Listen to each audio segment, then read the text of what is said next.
అంటే విజయ సంకల్ప యాత్ర అన్న దాంట్లోనే విజయం కోసం సంకల్పించి దేమొచ్చేసి మేము గౌరవించే, మేము అభిమానించే మా రాష్ట్ర అధ్యక్షులు, అలాగే మా సెంట్రల్ కల్చరల్ మినిస్టర్ గారైనటువంటి కిషన్ రెడ్డి గారి కోసం ఆయన చేస్తున్నటువంటి తాపత్రయం అంటే రాష్ట్రాన్నైనా సరే, సెంట్రల్ గవర్నమెంట్ కేంద్రాన్నైనా సరే గెలిపించుకోవాలి, ఇంకా సీట్లు మనకు రావాలి, ఇంకా మనం వచ్చేసి డెవలప్ చేయాలి అనే ఉద్దేశంతో చేస్తున్నటువంటి ఈ ప్రయత్నంలో సో ఇక్కడ మా కళాకారులందరూ పార్టిసిపేట్ చేయడం జరుగుతుంది. సో వాళ్ళు స్వచ్ఛందంగా అందరూ వచ్చేసి, అంటే నేను జానపద వృత్తి కళాకారుల సంఘం గౌరవ అధ్యక్షురాలని తెలంగాణ రాష్ట్రానికి.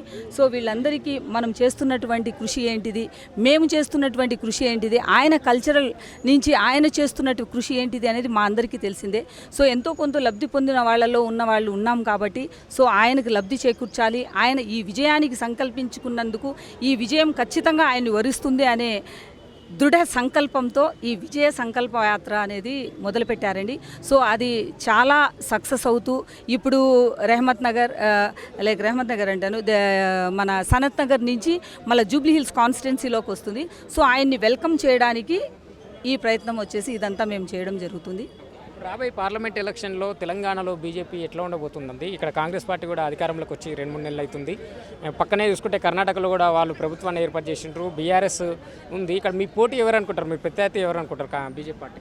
చూడండి, మాకు సెంట్రల్ అంటే జాతీయ పార్టీకి, రాష్ట్రాల ప్రాంతీయ పార్టీకి అనేది ఈ భేదాలు పెట్టుకున్నామనుకోండి, మేము గవర్నమెంట్లో వచ్చేసి సెంట్రల్ గవర్నమెంట్లో మోదీజీ గారు చేయలేరు, రైట్? సో అందరికీ ఏకంగా వచ్చేసి ఒక రాష్ట్రానికి తండ్రి సీఎం, ఒక దేశానికి తండ్రి పిఎం. సో ఆయన ఆ ఉద్దేశంతోనే రాష్ట్రాలందరినీ ఒకే విధంగా నడుపుకుంటూ వెళ్తున్నారు. ఎవరు ఎక్కడ ఉన్నారు అనే దానికంటే కూడా ఎవరు ఎంత సంకల్పంతో, ఎంత విజయవంతంగా ఆయన ఇంకా స్టిల్ రెండోసారి పిఎంగా కూడా అయ్యి చేస్తున్నారు. ఇప్పుడు మూడోసారి కూడా పిఎం కాబోతున్నారు. సో మా కాన్సన్ట్రేషన్ అంతా మొత్తం వచ్చేసి మా స్టేట్లో మేము వచ్చామా లేదా, బీజేపీ పార్టీ వచ్చిందా లేదా అనేది కాదండి. మేము జనాలకి ఏం చేస్తున్నాం, అలాగే దేశానికి ఏం చేస్తున్నాం అనేదే మా సంకల్పం. సో ఆ సంకల్ప సిద్ధితో మా సంకల్పం అంత దృఢంగా ఉంది కాబట్టి ముందుకెళ్తున్నాము. రెండు సార్లు కేంద్రంలో అధికారంలో ఉండి తెలంగాణకు ఏం చేసిందంటే ఏం చెప్తారు, ప్రధానంగా తెలంగాణకు ఏం చేసింది అనే దానికంటే కూడా మీకు ప్రతి ఒక్కరికి, అంటే మీడియా పరంగా ప్రతి ఒక్కరికి చెప్పక్కర్లేదు. ఎస్పెషల్లీ ఇక్కడ ఇప్పుడు దీనికి రాజకీయం కంటే కూడా మా కాన్సన్ట్రేషన్ అంతా మొత్తం విజయ సంకల్ప యాత్ర అనేది ఏదుందో దాన్ని సక్సెస్ చేయడం లోనే వచ్చేసి మేము కాన్సన్ట్రేట్ చేస్తున్నాము.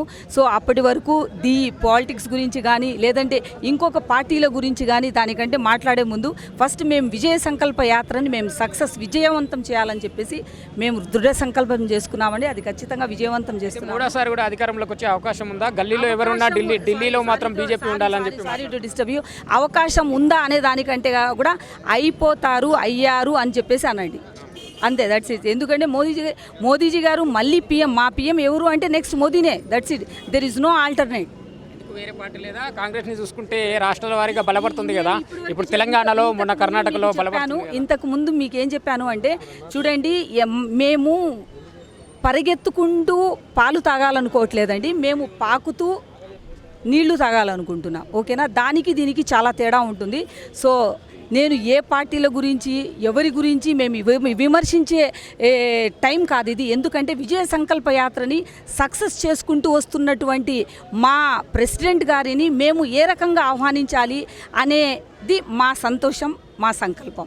మొన్న జరిగిన ఎలక్షన్లకు ముందుగా ఇక్కడ తెలంగాణలో బండి సంజయ్ని అధ్యక్ష పదవి తర్వాత తప్పించిన తర్వాత కిషన్ రెడ్డికి అధ్యక్ష బాధ్యతలు ఇచ్చిన తర్వాత తెలంగాణలో బీజేపీ కొంతవరకు బలహీనపడింది.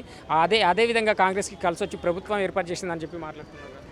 ఇవన్నీ మాటలకి చేతలకి చాలా తేడా ఉంటుందండి. ఓకేనా? సో ఏంటంటే ఇప్పుడు మేము అనుకున్నామే అనుకోండి, రాష్ట్రమే మాకు కావాలి అనుకుంటే ఖచ్చితంగా రాష్ట్రం మేము తెచ్చుకోగలుగుతాము. ఎందుకంటే సెంట్రల్లో గవర్నమెంట్ ఉంది కాబట్టి రాష్ట్రంలో తీసుకురావడం పెద్ద విషయం కాదు.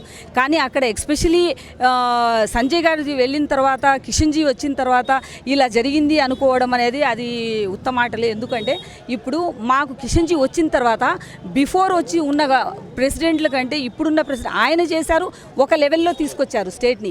ఇప్పుడు ఉన్నటువంటి ప్రెసిడెంట్ గారు ఇంకొక లెవెల్, అంటే ఈ ముగ్గురు ఉన్నటువంటి ఎమ్మెల్యేలకి 8 మంది ఉన్న ఎమ్మెల్యేలకి మీకు తేడా కనబడట్లేదా? ఎమ్మెల్యేలు ఎవరు గెలవలేదు కదండి, అసలు రాజాసింగ్ తప్ప మిగతా ఎవరికి గెలవలేదు. అందుకనే అంటే పాత వాళ్ళు ఎందుకు గెలవలేదు అనే చెప్పుకునే దానికంటే కూడా మేము కొత్త నీరుని తీసుకొచ్చి ఎలా దాన్ని మనం తీసుకెళ్ళాము అనే దాని మీదనే కాన్సన్ట్రేట్ చేద్దాం. సో రాజకీయాల కంటే కూడా మేము మా నాయకుల్ని మేము ఆహ్వానించుకునే దాంట్లోనే కాన్సన్ట్రేట్ చేస్తున్నాను. ఖచ్చితంగా మీకు ఒక పొలిటికల్ ఇంటర్వ్యూ ఖచ్చితంగా నేను మీకు ఇస్తాను. Let's see wait. జై హింద్ అండి.